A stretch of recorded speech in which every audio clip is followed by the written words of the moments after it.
Welcome back to the Amelie Moran podcast. Today we are talking about our last place in Central America, which feels absolutely crazy. We are going to be talking about Panama today, specifically Panama City. This place was a mix of chaos, skyscrapers, large shopping centers, cobbled streets, and of course, the Great Panama Canal. Also, if you've ever booked a sketchy hostel to save money, or ever wondered what the big hype is about the Panama Canal, I think you'll get this episode. So let's get into it.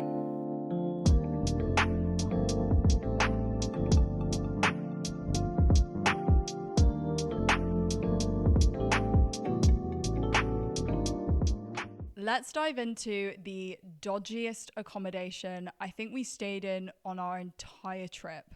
It was probably the most unsafe I have ever felt. Panama was a very, very last minute decision in Costa Rica. It was not on our agenda originally, but whilst we were in Costa Rica, we kind of realized that the next place we were going to go to would be Colombia, and we'd be flying over Panama, and it kind of just made sense to go and see the canal. I mean, Sam really wanted to go and see it, but we realized it was very, very expensive. I think it's almost like the US dollar. So we didn't really want to stay for too long. So what we decided to do was book a flight from Costa Rica to Panama City, stay there for 2 nights, 1 full day, and then go to Colombia. So we actually only spent probably less than 48 hours in Panama. But because it was all last minute, we obviously booked ourselves the most dodgy hostel in the most dangerous part of the city. Of course, during the booking process, we did not know this, otherwise we would not have chosen it. Now, this entire story starts at the airport. This is where it all just starts going a bit pear-shaped. And let me remind you, we were only here for less than 48 hours. So already when we've landed, things start getting a bit strange. As we were collecting our check bags, so many sniffer dogs emerged or kind of came out of hiding, it seemed. And all of these army or security guards had massive, massive guns, and they were just patrolling around the airport. And this airport is absolutely tiny. Think of a classroom. That is how big the check bag area is. And we're all standing there from our flight trying to get our bags. And there's all these dogs passing through us. We have all these guards pointing their guns everywhere.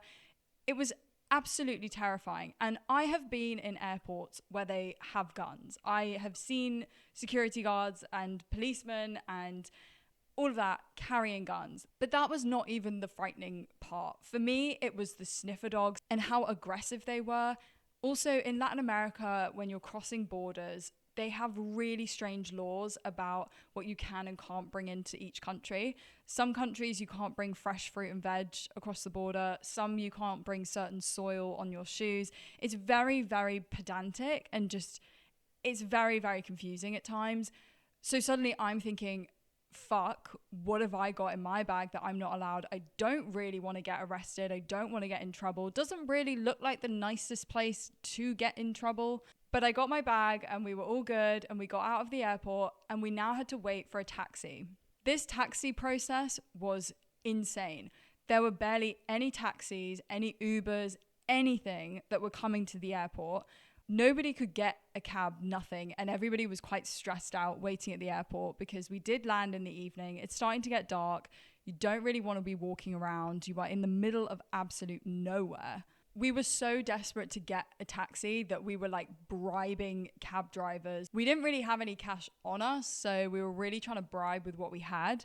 Eventually, a guy says that we can get in the cab. And so we put our bags in the cab and we're like, okay, let's go.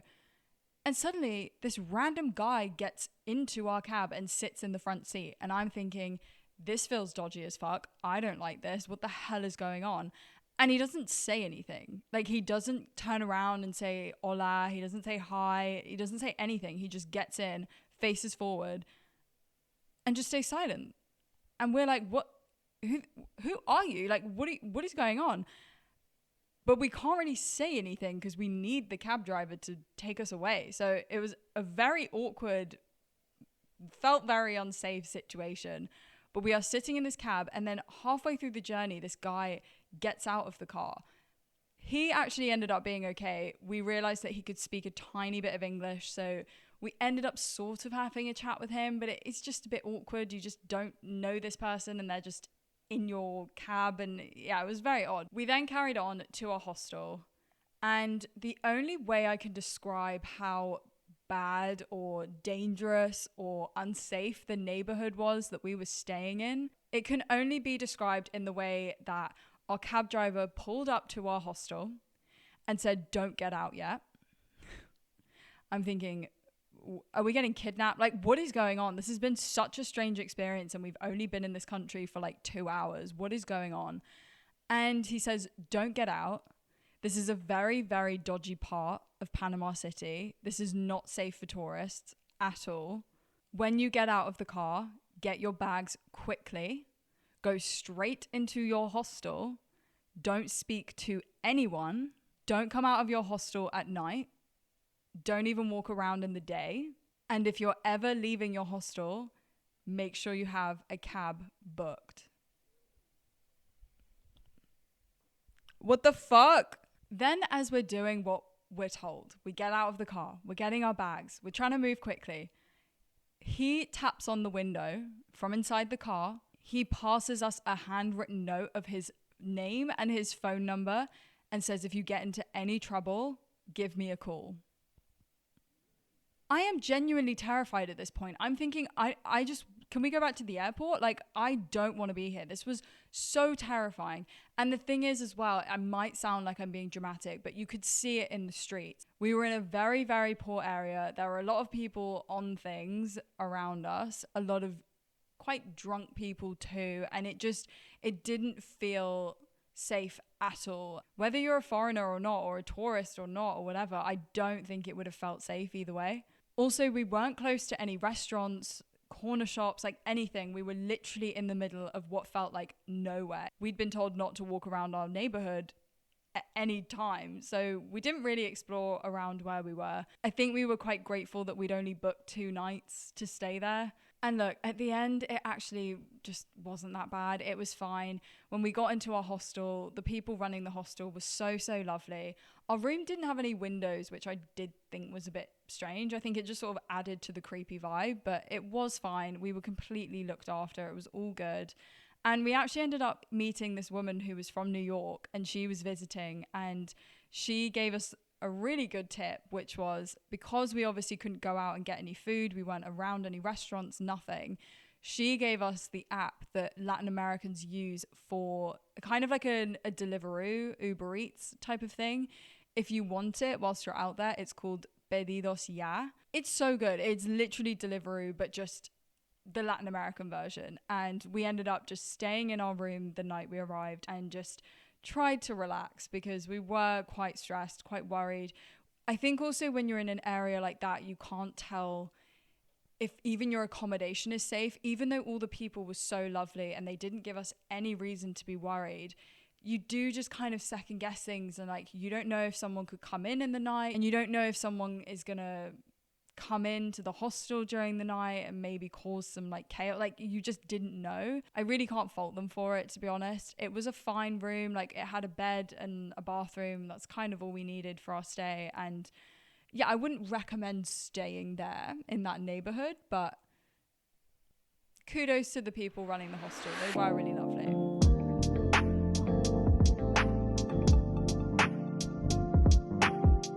Now, the next morning, this is our full day in Panama. This is the only full day we have in this country, in this city. We decided to go to the old town part of the city because apparently it was beautiful. We'd heard really good things. And I think if we were to go back, I think this is where we would stay. We realized that a lot of backpackers actually stay in the old town. But for some reason, I think at the time we thought it was just going to be quite expensive, but this is really where it's at. Like, this is where you should be if you're going to Panama City. It's so stunning. The architecture there is absolutely beautiful. We obviously got a cab to the old part of Panama City, but when we arrived, the first thing we saw was this Coca-Cola cafe, which we thought was the coolest thing. We found out that it was one of the oldest cafes in Panama. I think it opened like early 1900s. And it was the first cafe in Panama to serve Coca-Cola. And I think it's not directly like partnered with Coca-Cola. I think it was just this big phenomenon. I'm not quite sure. But it was so cool. I mean, it was quite weird because it is just sort of like American diner style, I would say. Very, very simple. Like a lot of Coca-Cola branding everywhere, but I wouldn't say it's like anything too special. And we also found out that the entire cast of Prison Break, quite a few famous people had eaten at this cafe, but we found out that the entire cast of Prison Break ate there when they were filming in Panama for one of the seasons. And I absolutely love that show. I absolutely binge watched the first few seasons. I feel like the last few seasons was a bit different, but the first few seasons of that show, I was so excited by the fact that they'd eaten at this cafe. I thought it was so cool. We then just had a wander through the town, if I'm honest. We just went all down like the cobbled streets, checking out all of the gorgeous, colourful architecture. There is this cool tour that you can do, and I think you can get a tour guide, or we just did it by ourselves, where in the centre square, there is a map of all these different landmarks and monuments and things you can go and see and learn a bit of like the history and culture of Panama. So we kind of just did that walk around town, and I can't say how long it took us. It can't have taken us that long, but it was really enjoyable. I mean, you just sort of educated yourself. They had like little plaques to explain what everything was. So I personally wouldn't go with a tour guide if you're going to do this. It is also quite hot in Panama. Well, it was when we were there. So the thought of going around with a tour guide in 30-degree heat was like last thing I wanted to do. So I feel like it's definitely worth doing on your own. It also means you can take everything in at your own pace and you can walk at your own pace. So we really enjoyed doing that. It's definitely a really good way to see the old town of Panama City. But one of our favorite things was honestly just to sit and have a beer in like a local bar, and we were just kind of people watching and just kind of absorbing everything around us. I think it felt very, very strange to only be somewhere for such a short amount of time. We also got chatting to our waiter because he ended up living in London at some point in his life, so he was really trying to practice his English, and it just felt a bit more like you were submerged in a bit more culture rather than obviously where we were staying. We couldn't even walk around during the day. So it was really nice to be able to feel like you were actually getting a bit of culture and getting involved with the local people. And actually now I remember one part of the sort of tour that we did round the old town, you ended up on this pier where you could see the entire city, skyscrapers and everything all along the ocean. And I remember that being really, really beautiful. And speaking of the ocean, that brings us to the Panama Canal. I hope you can appreciate my little transition. Anyway, Panama Canal, what is the hype? I was asking myself the exact same thing. I really was not expecting anything too special. I've seen canals before. I understand how they work. So I was a bit like, what is the big deal? But oh my God, it is absolutely worth the hype. I think it's one of the best things to go and see in Central America. You're watching these massive container ships pass through, and just there's so much operation to them passing through. It's not simple at all. You have these little cars that are on the ledges of the canal, and they're controlling the stability of the ship. I know I sound really nerdy, but seeing it in person happening in front of you is absolutely mental. And I think also whilst you're there, you learn how much the tolls are for things like passing through, and how big the boat is depends on how much you pay as a toll, and all of these different things. And like, it was something like the Panama Canal makes almost $5 billion per year just in revenue, which is so mental to me. And then I think one of the tolls to pass through, it can be up to $300,000 every time you pass. That is like unthinkable money. Like that's just to pass a ship. Wow. Like it's absolutely mental. And I didn't realize that it was going to be this vast of a scale. I just didn't have any concept of that before, but I'm so glad that we went.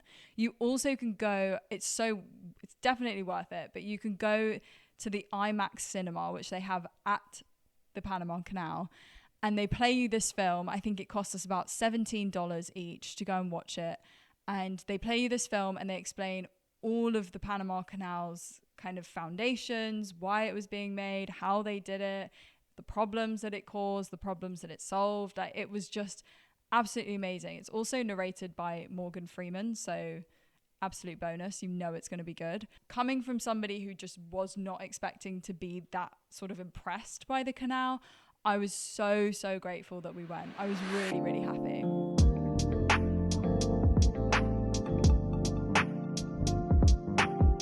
Now it's time for the Amelie Moran ranking system. So let's do it. Food and drink, I said 4 out of 10. Now, I said 4 out of 10 because we did not eat healthily in Panama. I have to say, it was not the best place.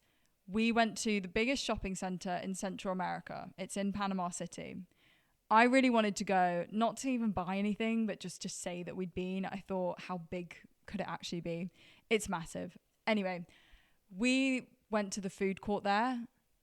Absolutely nothing healthy. Even the supermarkets, it felt like nothing was healthy. It was all massive fast food brands and just greasy, like just not nice. And I know that that's not going to be traditional Panama food. I'm just saying from our experience. Yeah, I can't say that the food was the best. I just think I felt unwell most of it because it kind of felt like eating McDonald's for every meal, which when you've been eating very, very clean in Costa Rica, definitely upsets your stomach. Nightlife, we said 3 out of 10, but I can kind of only go off our experience. So I think in the old town, the nightlife would be so much better. I'm sure that's also where a lot more hostels are, a lot more backpackers, because it is nicer. I'm just saying 3 out of 10 for where we were. I mean, I probably should say like 2 out of 10. We couldn't even leave our hostel at night. So yeah, it wasn't great where we were. History and culture, I've said 10 out of 10, obvious reasons. The gorgeous old town and then the Panama Canal in itself is such a monument, and I'm so happy we went to see it. Accessibility and English level, I've said 6 out of 10 because in terms of accessibility, we obviously were quite limited with where we stayed. But I would just say in general, the kind of cabs and taxis are not widely available. And then English level, I would say it's okay. Panama is quite American, I would say, but we didn't really encounter a lot of people that spoke English. Safety, 8 out of 10. 8 out of 10. If I was going to rank it based on where we stayed, I obviously would put probably 0, not safe at all, do not go, avoid. But if you are going to do Panama properly and not do it the way that we did it, and you're going to stay in the old town, I can imagine that it would be a lot safer because it's quite touristy. There's loads of people around, a lot more backpackers, a lot more people that you can surround yourself with. So I've said 8 out of 10, but I've not really based that on our experience. And then expenses, I've said 4 out of 10. I would say Panama is quite expensive. Very, very happy we only went for like a day. Food is very, very expensive. I would say it feels very much like you're in America. I would say it's kind of like US and UK prices. So overall, I am giving Panama 6 out of 10, which makes me kind of sad because I feel like the Panama Canal does speak for itself, and I feel like it's so beautiful and so cool to see in person. So that part I want to give a 10 out of 10. But yeah, I just think if we'd not seen the Panama Canal, I probably wouldn't go back to Panama City. I probably wouldn't recommend it, but I 100% recommend going, even if it's just to see the canal.